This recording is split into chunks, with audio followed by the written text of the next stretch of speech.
So someone asked me to do a video on Tai Chi that you can use if one of your arms is injured, and um, how to do your form or your Tai Chi with just one hand while the other arm heals up. And so what you might want to do is just check with your doctor first. In fact, you should.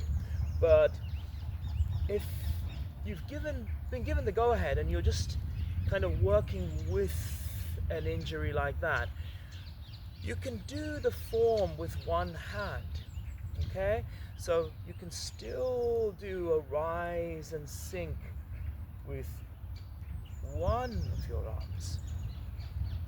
You can still do brush knee and then come across and push the other way. You can still do repulse monkey. Okay, so pushing,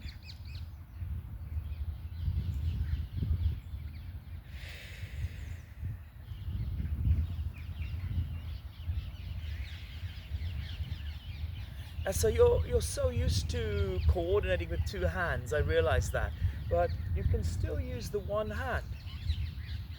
And for me, if I'm doing part the horse's mane, for instance, so I'm coming out like this,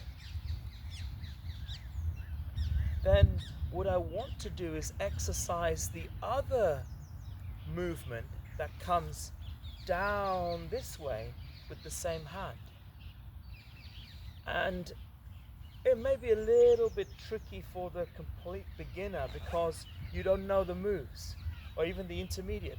But the advanced level practitioner or shifu should be able to adapt their movements without a second thought, and just feeling the flow of that energy. I mean, this one here looks a little bit like Dong Hai Chuan serves tea, right?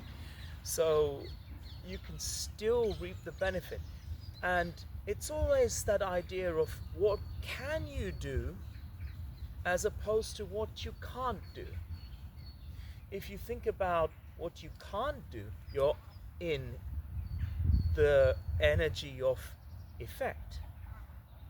Whereas if you think what you can do, what things can I do, rather than what I can no longer do while I'm healing, then see, you're at effect. So be at the cause side of the equation rather than the effect side, and think of the things that are possible for you. Okay, golden rooster raises its leg. Now if you've injured the other leg, maybe you don't want to put pressure on that leg, then perhaps you imagine the movement, or you just do one side.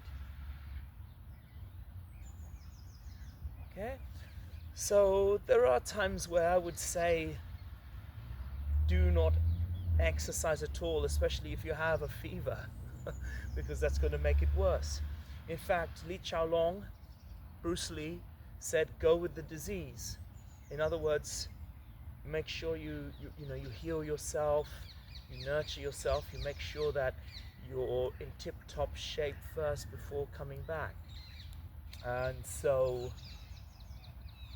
from someone of his caliber, I think it's noteworthy. I think it's definitely worth taking advice from people who have achieved a certain level of strength, right? Okay, so let's do one more move. Okay, so with just one hand, the fair lady works with shuttles.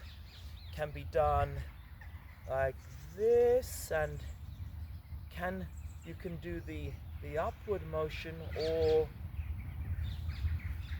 push. And it's almost like, so my karate students and kung fu students, almost like a rising block, like an agiyuki rising block in kung fu. There.